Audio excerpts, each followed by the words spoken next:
Chapter 14. Developing Character, Skills and Knowledge. My brother-in-law Stephen came home from school after his first 2 years of intense education and asked his mother, "Do I have to go to school anymore? I already know a lot." Even as a 7-year-old, Steve had absorbed the idea that school and education was about what you know. Years later, Steve ended up leaving school before his final exams and ended up a world-class, highly skilled video editor. Those who worked with him often commented that he was a joy to work with. Although he was sought after because he was highly skilled, others commented that they preferred to work with Steve because of his attitude and his interest in them. Ryan had faithfully attended primary and secondary school and gone on to university. He studied hard and got good marks. Once he completed school, he got a job and arranged for his own housing. One evening he came to talk with his dad, asking for help. He explained, "I need to choose health and car insurance, and I don't know how to evaluate them. I took math classes and everything, but I don't know how to use all that information." When education is the goal, the process is mostly about gaining knowledge. In many countries, the teacher will write on the board, the student will copy what is written into their notebook. They are then tested on being able to repeat what was written. However, life outside of the formal school system does not often provide rewards for filling in the right answer. Adults need to apply knowledge to make good decisions, work well with others, find new solutions for problems, be self-disciplined and take responsibility. The stories above illustrate the limitations of a system designed only to convey knowledge. Stephen grew in his skills and character outside of formal education. Ryan had successfully mastered the knowledge he was taught in formal education, but ended up without the skills to apply it effectively. Bill, a young man that I know well, did not really like school and reading. In mathematics, he would always ask the teacher why he was learning something. Was there a practical application? If the teacher could not give an answer as to why he should learn that area of mathematics, he would not learn it. In his final year at school, he received 98% for geometry and 33% in calculus, as the teacher could not explain what the practical application was for calculus. For him, knowing for the sake of knowing wasn't enough motivation. For him, the value lay in the application of what he was being asked to know. Parents and teachers often hear children ask, "But why do I have to?"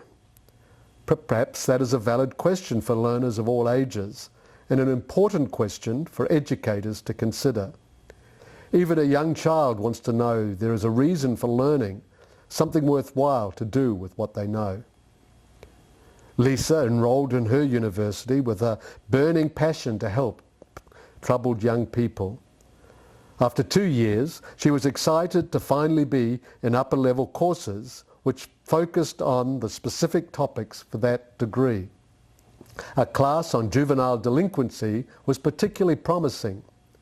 During the course, various possible causes for delinquency were explored and disproved. As the course finished up, Lisa asked, "But what is the cause?"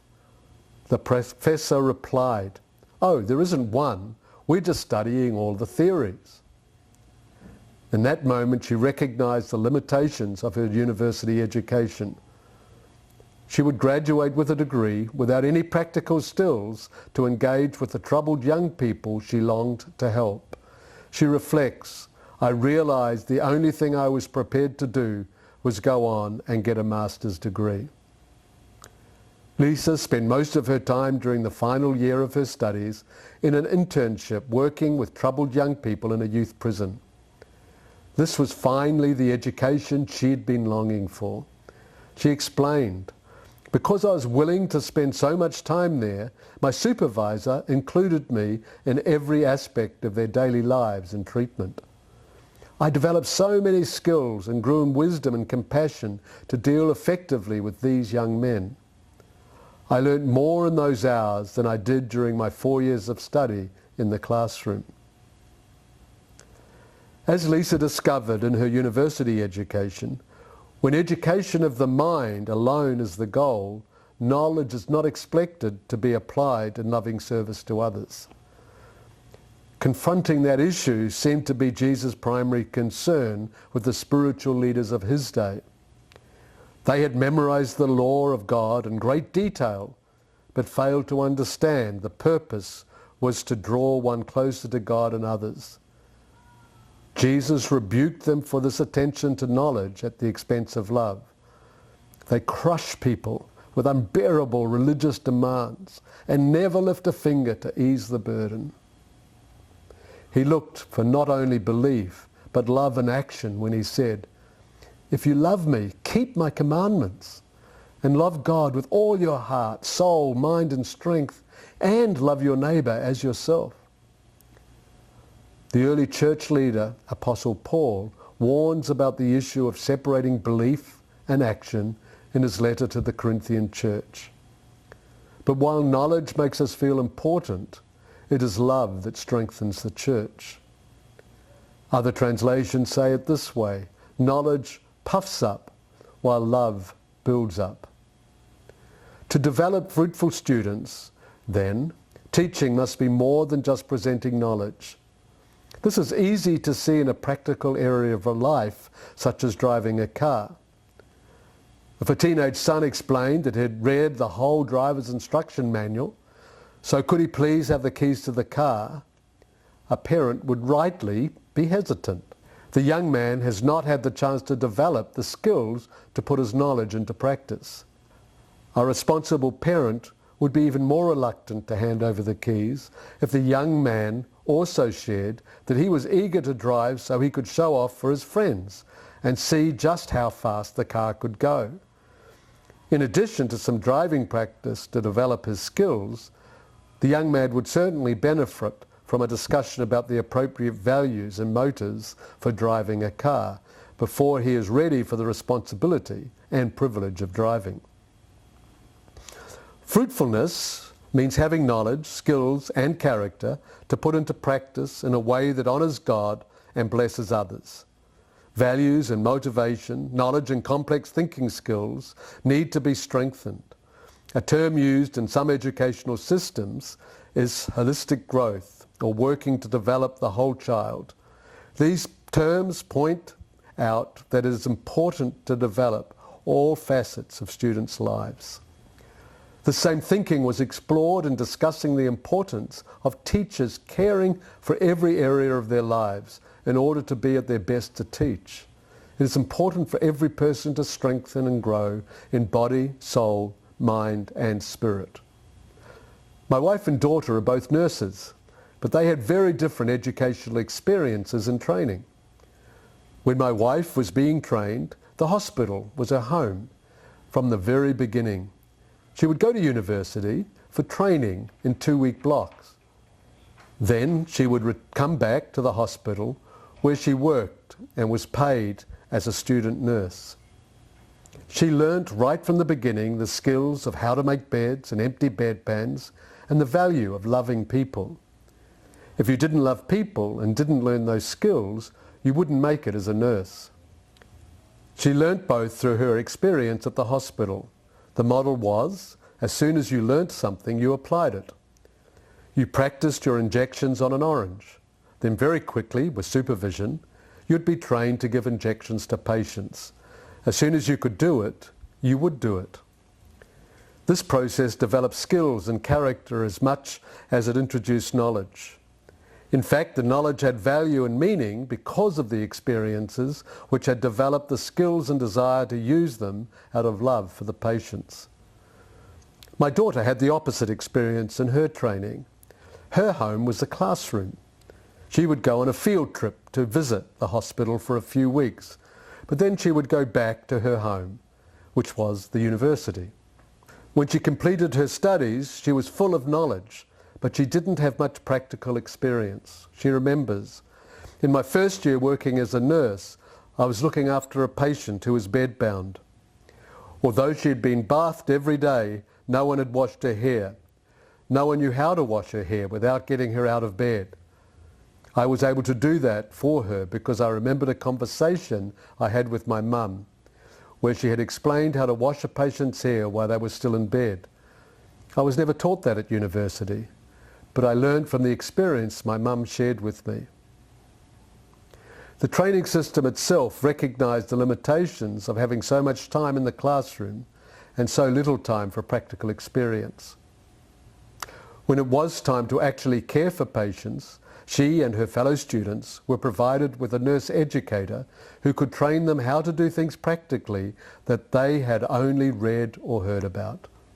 These stories illustrate important truths. Once an individual has knowledge, they still need to develop skills and the character to put that knowledge and those skills to use in a wise and loving way. For this reason, fruitful teaching develops and works toward goals for growth in skills, character, and knowledge.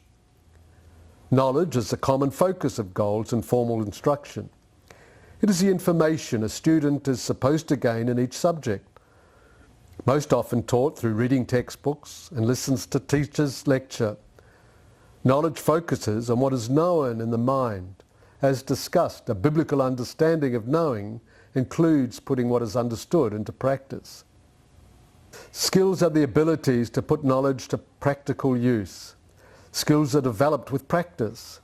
There are different types of skills that can and should be developed for fruitful application of knowledge. Skills can be related to school subjects, such as drawing or reading a map or giving a presentation. Skills can be related to daily life, such as growing a garden, building a simple piece of furniture. Skills can include thinking capacities, such as analysing, comparing, and creating something new. Finally, it is helpful to develop skills in relating to others, such as how to work in a team and resolve conflict. Skills focus on what can be done with what is known. Character is the way values and attitudes are demonstrated in habits of actions and speech. Character growth means working towards change in heart values that work out in behaviour. Character focuses on what is valued in the heart and how it is worked out in attitudes and actions. For almost anything learned, there is an element of new knowledge to gain, a skill to practice, to put that knowledge into action, and the character that provides motivation to want to use that knowledge and skill in a way that benefits others. Jesus models this aspect of a biblical approach to education. He was purposeful to develop skills, character and knowledge in his followers. They were together most of the time, walking, eating meals, attending celebrations, in informal conversations with individuals and formal times of teaching crowds. As they watched and listened to him, they grew in their knowledge and understanding of his teaching. Jesus wanted them to grow in their skills and character as well. To work on those areas, he sent them out to practice what they had watched him do. He gave them instructions which included staying in homes of the communities they visited. This would give them opportunity to develop relationships so their words and their actions could come from a heart of friendship and understanding of the people they had come to know. When they came back, they were thrilled with the fruit of their efforts. Linda, who commented earlier, reflects on her school's experience with shifting from a focus on academic success to a holistic biblical focus on developing the whole child.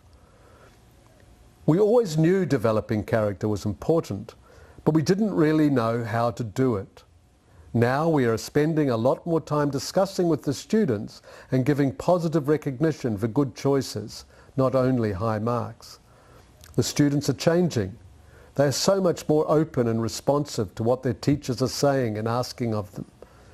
Parents are giving so much positive feedback about changes they are seeing in their students.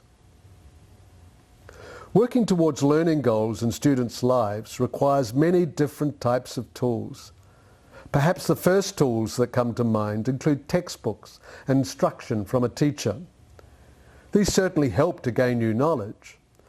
A textbook alone, however, does not prove to be a powerful tool when it comes to being able to wash a patient's hair, give an injection, throw a ball, manage a budget, control one's temper, be generous, or resolve conflict. Character and skill, by definition, grow over time from repeated choices.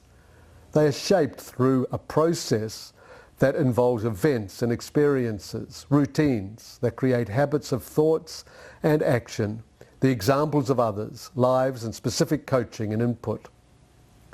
In this light, the lunch break can be seen in a new light. It can be a powerful opportunity to develop relational and physical skills, as well as to grow in many values and character qualities from the activities and interactions during this period of the day. There are many other tools that can be used as opportunities to grow in skills and character throughout the day. Chores within the learning community, for example, can help develop character qualities such as diligence, self-control, generosity and responsibility. The skills of personal hygiene, cleaning a physical space, and following through on multi-step tasks can all be practiced in this context. Simple routines such as how to enter, exit the classroom, participating in classroom discussions, and working in project teams for assignments are all potential tools that can be used to help students grow in different areas. With both character and skill development, the strongest influences to increase motivation and develop capacity are relational. Daily experience shows that example has greater impact than verbal instruction. Close relationship increases the effect of the example, for better or worse. Every parent has discovered that children repeat what they have heard around the house, including what was spoken in moments of anger, selfishness or hurt. When Lisa's family travelled to Kenya for a 3-month residential course, 4-year-old Matt was in a children's program for those attending the course. His teacher was Korean. Over the weeks, he began to pronounce words with a noticeable Korean accent. When Lisa gently explained, "This is how we pronounce a word in our family," he stubbornly insisted, "That's not what teacher says." Lisa's explanation, the teacher did not speak English as her first language, had no effect. He remained committed to following teacher's example. Her little boy's determination to follow the teacher's example shows the power of a teacher's influence can have. Jesus noted this truth when he specifically warned his audience to follow the teaching of the religious leaders, not the example of their lives, which did not demonstrate what they were saying.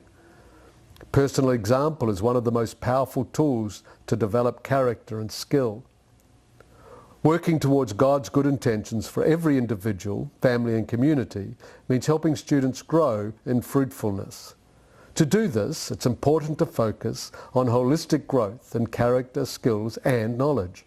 There are many tools in the learning environment that can be used in new ways to intentionally develop each facet of students' lives. The way knowledge is taught can also develop skills and character.